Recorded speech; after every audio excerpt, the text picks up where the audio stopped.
พี่น้องเอ้ยมาวันนี้ก็แวะกินข้าวกันนี่สบายดี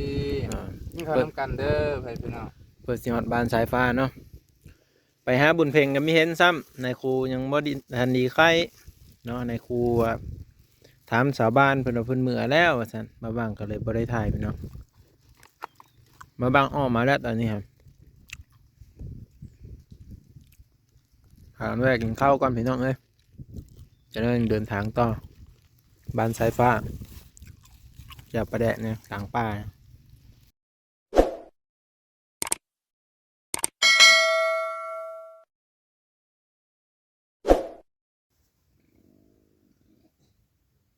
สบายดีสวัสดีพ่อแม่พี่น้อง FC สาวร้อยเนาะมื้อนี้กะก่อนที่จะเดินทางไปหาน้องสายฟ้าเนาะกะสิมาแวะเยี่ยมยามเนาะหรือว่าแวะทำข้าวสาวร้อยก่อนหรือว่านางร้อยนั่นแหละเห็นเมื่อวานนี่กะพอดีบ้าบ้างมาตั้งแต่บ้านน้องสายฟ้าเนาะเพิ่นกะเลยว่า เก็บผักหอมให้เนาะเพิ่นพักเมื่อนำน้องเนาะก็เลยว่าเยี่ยมยามถามข่าวเพิ่นแน่พ่อแม่พี่น้องเนาะก็เลยว่าผ่านมาทางนี้แน่เนาะเขาสิได้เดินทางไปหาสายฟ้าพุ่นแหละแต่ฮอดพุ่นกันน่าจะตอนบ่ายทุกคนเนาะน่าจะกินข้าวทางแล้วมื้อนี้ก็เพราะว่ามันใกล้สิฮอด11 12 โมงแล้วนี่สุเขาสิได้เดินทางออกไปฮะก็แล้วแวกอยู่เฮือนทุกคนเลยแล้วก็สิได้เดินทางไปนั่นแหละเนาะมาหวานนี่ก็ฮอดพี่น่ะพอดี อ่าพอดีประมาณบ่ายโมงทุกคนเนาะพอดีบ่ายโมงแล้วก็ไปเวียกส่วนตัวแน่เนาะแล้วก็เมื่อนี้ก็เลยแล้วเวียกสวายแน่ก็เลยสิพากันไปบ้านสายฟ้าพ่อแม่พี่น้องเนาะเป็นกำลังใจให้เด้อFCเด้อเนาะก่อนไปบ้านสายฟ้าก็สิพามาบ้านสาวร้อยเนาะบ้านบุญเพ็งบุญมีก่อนเนาะว่าเพิ่นอยู่เฮือนบ่หรือว่าไปทางใดเนาะจะน้อยเขาก็สิเฮาไป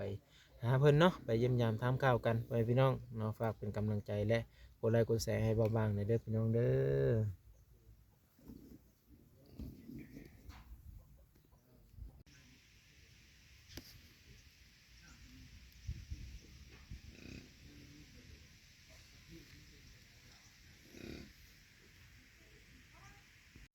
พอจะรุ่นยังประมาณแบบไปตอนนี้ก็สิเฮาไปหาหนังร้อยเด้อพ่อแม่พี่น้องเด้อเนาะมาเบิ่งโซนเบิ่งพักเพิ่นก่อนเด้อบัดนี้ฮอดเสิร์ฟเลยเด้โซนพักเพิ่นนี่เหยื่อโตมันล่ะบ่พุ่นตีโทเริ่มเขียวเริ่มป่งแล้วพี่น้องเอ้ยผักหอมเพิ่นนี่เด้เธอเพิ่นผ่าไปเมื่อวานนี่เนาะหมูไปดุดเครื่องปูเพิ่นหมดแล้วทุกคนเลยเนาะตีโทพี่เห็นบ่ปลายอันดอกมะม่วงนี่อ้อได้ไปพี่น้องพุ่นอยู่เหินอยู่พุ่นเฮ็ดเพื่อเลยทำความสะอาดบ่หรือว่าดังพื้นดังไผเฮ็ดอยู่เฮ็ดกินบ่นี่เบิ่งเฮามาถามนำกันก่อนพ่อแม่พี่น้องเอ้ยไม่ได้เมามาตั้งแต่ดนสิเฮาฮอด2 ทิศได้ไปจักนี่ฮะสบายดีป้าตีโตสบายดียิ้มแย้มแจ่มใสเนาะเลย ไปทางเริ่มเมื่อแหละคือมีสมอยแท้เพ่งไปโรงเรียนไปเทิงเลยนะไปโรงเรียน อันเพิ่นกินข้าวอยู่พุ่นบ่แม่โอ้กินข้าวอยุงเห็นถือข้าวพ่อใหญ่เกิ้งได้ซะไปเลาะพวกว่านนะแล้วโอ้ไปหาผักหวานมาให้มีอ่ะบุญมีได้ซะนอนแล้วคุณน่ะบุญมีนอนแล้วป้าแม่อยู่ผู้เดียวแล้วบาดนี่เราจะไปซะไปดงเห็นน้องเฮ็ดนะป้าที่เขาสะอาดงามตาแต่เนาะเพิ่นเลิกไปค้นผืนมาเฮ้อนี่ก็คอยนี่แหละต้องหาบเอาบ่ห้ามกับบันเพ็งบุญเพลงกระจบเนาะหาบซอยกันสะอาดงามตาได้บานเหินเพิ่นได้ไว้พี่น้องเอ้ยนี่สะอาดเนาะเพิ่นไปได้จักมื้อแล้วไปโรงเรียนน่ะห้ากับป้ายมันโอ้อันเพราะว่ามื้อนี้วันจันทร์เนาะแม่ ตอนมื้อวันศุกร์ได้เพิ่นได้ไปอยู่บ่บ่ได้ไปบ่บางก็บ่ได้เฮามาพี่น้องเอ้ยเนาะขาแต่ไปหาน้องสายฟ้าพี่น้องเนาะไปเฮ็ดเวทซอยเพิ่นนั่นแหละก็เลยเฮามาเยี่ยมยามทำข้าวทางพี่แน่เนาะกินข้าวแล้วบ่นี่กินแล้วกินข้าวกับเพิ่นเลยได้เช้านี้เคลียร์โอ้ไปหาเครียดโดไปยายเกิ้งว่าไปหาเครียด โดโอ้เก่งหลายเนาะไปยายเกิ้งไปหาเครียดหานะโอ้สิได้กินผักหวานแล้วบัดนี้เนาะผักหวานป้าแม่พี่น้องหามาได้หลายละคายนำบ่หรือว่าเลยกินเองเอาไว้กินเนาะมันเพ่งมื้อเช้านี้ได้ไปกินขนมอยากกินขนมน้ำมาได้เงินเขาบอกว่าเงินก็บ่มีเจ้ากวนอย่างนี้บ่แม่ก็ไม่มีเงินเนาะเฮ็ดได้เลยซะ พิ่นใหญ่เกิ่งได้เอาเฮออยู่ บ่มีเงินพระชาย นี่แล้วกันจะบุญเพ็งโอ้ยบุญเพ็งไปโรงเรียนไม่ได้กินฮอดขนมซ้ำพี่น้องได้ยินเพิ่นเว้าสู่พังอยู่มื้อนั้นว่ากินนำแต่หมู่หั้นแหล้วเพิ่นว่ามื้อเลิกก็กินน้ำหมู่เพิ่นว่าพ่อแม่ก็บ่มีเงินให้ว่ายินเพิ่นเว้าอยู่ FC เอ้ยเป็นโฮงเพิ่นเด้เนาะก็เลยเจอดีก็ซื้อขนมมาเพิ่นกินแหน่เด้อไปโรงเรียนก็ได้พี่น้องเอ้ย มันเห็นงูอยากกินก็จะกินคือกัน แม่นแหละเด็กน้อยเนาะเด็กน้อยกำลังกินได้พ่อแม่พี่น้องเอ้ยสำนั้นน่ะเห็นหมู่กินก็จะกินว่าแล้ว ตอนแรงพุ่นแล้วตั้งมา โอ้ตอนแรงอะไรมาเพิ่นมากับเพิ่นเลยน่ะ มากันพอลูกพ่อชะแล่หั่นแหละ เอาเข้าไปนำกันบ่ ไปนำกัน โอ้ พอบ่มีรถเอาไปส่งรถได้ ตอนไปกับเพิ่นพาไปนำเพิ่นบ่ แม่น โอ้เพิ่นไปส่งลูกเพิ่นแล้วพาไปนำนี่เด้อพ่อแม่พี่น้องเอ้ยก็คือบ่าวบ้างหันได้เข้ามาเยี่ยมยามถามข่าวให้เบิ่งแล้วเนาะเป็นเลิศสุขภาพเด้แข็งแรง แห้งๆ โอ้ยแข็งแรงก็ดีเจอแล้วเนาะมีเจ็บมีไข้ก็ดีเจอได้อพ่อแม่พี่น้องเอ้ยเนาะรักษาสุขภาพเด้อสะลอยเอ้ย เลย เห็นเจ้าผ้าพักหอมน้อยไปเฮ้อบ่หวานนี่ ไป เจ้าหั่นแหละหรือพ่อใหญ่เกิ่ง เห็นผ้าพักไปเฮ้อว่าซั่น เด้อ ขอบใจเด้อขอบใจหลายๆเพิ่นก็ผ้าพักไปเฮ้อพ่อแม่พี่น้องไม่ได้เห็นเฮามาแต่เฮิงเนาะ ไปซะเด้ก็สิคิดอยู่แน่เนาะ ขึ้นแล้ว แต่เก้าคือว่าเฮามาลิ้นนำดุแท้ นี่คือบ่เห็นช่วยมอง เออ บ่ลงเลย บุญเพ็งกับบุญมีกันคือสิกินฮอดกันอยู่พ่อแม่พี่น้องเอ้ยไม่ได้เห็นแต่โดนแหละจักว่าเพิ่นสิลักอายแล้วมีจักเลยเข้ามาบัดนี้เนาะ เด้อ ไม่ได้เห็นกันโดนลักอายได้เด็กน้อยเนาะมันไม่ย่อๆได้คันได้เห็นคู่มือเลยย่อๆเด็กน้อยอ่ะ ยังย่อ อื เด้ ม อาจจะเป็นเพลงพอ เพิ่นเพลงยังย่อโอ้ไปนี่สิได้แวะหาเพิ่นก่อนซะเพิ่นไปโรงเรียนเนาะ ไปโรงเรียน เออ อยากได้สินน้อยๆสินขาว เพิ่นนุ่งกระโปรงบ่ไปโรงเรียน ๆโป้ง สิ้นยังไม่ทันได้ ยังเทนได้ โอ้ เสื้อหันเสื้อ ได้แล้ว เสื้อขาวหั่น ได้ น่ะบ่ แล้วได้เลยตัวหนึงนั่นแหละ โอ้ เดี๋ยวมันใส่หั่นแห ได้ ละ เสื้อตัวหนึงเนาะ ทำไม เออ อยากได้ลายแล้วบ่มีเงิน เอาประมาณ2ตัวสิ อืม พอได้เปลี่ยนพอได้ซักไปพี่น้อง เปลี่ยนอันนี้ บางเทื่อมันเปื้อน ไม่ให้ กับ เสื้อ พอได้เปลี่ยนซัก อันนี้คันสีได้ซักกับแม่สีได้ซักให้แต่ยามวันเสาร์วันอาทิตย์ ซักแล้วสามเถื่อได้ซักแล้วเสื้อลูก วันเสาร์วันอาทิตย์เนาะคันสีซักวันจันทร์วันคารตอนแรงให้ยามมันบ่แห้งเพิ่นพี่น้อง เตรียมมันบ่ให้ อืมเช้านี้ เสื้อได้ กิน โตเดียว ตัวเดียวมันก็จะยากและบัดพัดบัดทายเนาะ อืม โอ้สะอาดงามตาลีเนาะแต่ว่าเฮ็ดเหินสะอาดนี่เนาะปัดเลยแมันบ่ ปัดมื้อเช้า โอ้ดีหลายเอ้าจบแบบ จว นี้ ดทิ้ง FC เพิ่นมักแบบนี้แหละสลอยเอ้ยเออ ค่อยเฮ็ดเอง ดีแล้วเนาะเจ้าก็ฮู้จัก ให้ แบบ ผู้ค่อยเฮ็ดหาไว้ แม่นแล้วเพิ่นก็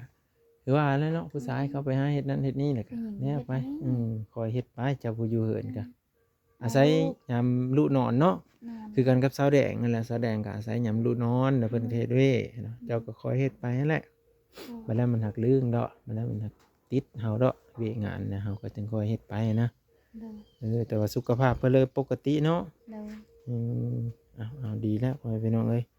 เพิ่นอยู่ดีมีแหงมาบ้างก็ดีเจอนำเนาะพอสิได้มาลิ้นนำมาว่าเลยก็โยมีแต่มีสบายว่าซั่นมาบ้างก็อุกเจอนำคือกันนั่นแหละเนาะอุกเจอย้อนว่าค่ายมค่ายาอีกเนาะพาไปห้องหมอก็บ่มีรถบ่มีรางนะมันก็ยากเนาะสาวน้อยเนาะ มันยากกัน เงินคำนำแก้วก็จักสิหามาแต่เสอเนาะอันนี้อยากกินเจ้านี่ได้หมดแล้วบ่ ยาก เอาแล้วสิได้คันหมดกับเบ้านงอีกแล้วเนาะ นี่ได้ไปต่อพี่น้องเพิ่นสิได้เป็นภาระเฮือนแหละกงมะม่วงเจ้าก็สิได้เป็นม้าแล้วได้นี่ฮะ ค่อยฮอดน้ำคือมื้อ นั่นแหละเบิ่งก็คือว่ามันเคี้ยวมันทอดยอดอ่อนนะ อืม ถ้าฮดหรือว่าบ่ฮดนี่เฮาก็สิเบิ่งความแตกต่างของมันเลยแหละเนาะคันสลอยบ่ฮดนี่ก็แล้วมันก็เหี่ยวแห้งเฮาคือคนนั่นแหละ ฮอดแล้วคือบ่เกลือไม่เห็นเลย คือฮอดมันเป็นอะไร มาเคยเจ้าหาเจ้าเห็นแล้วบ่หมูมันดุดหมดแล้วน่ะ พี่เซิร์ฟ นี่คือว่าเห็นหมูดุดมาแล้วนี่เด้จะมาเบิ่งดูนี่บ่ดุดบ่ ไม่อะ โอ้จะพูดใหม่เนาะอย่าว่าหมูดุดเฉลยจ้าหมูดุดก็สิไม่ได้กินแล้วนี่ประมาณนี้เด้อพ่อแม่พี่น้องเด้อ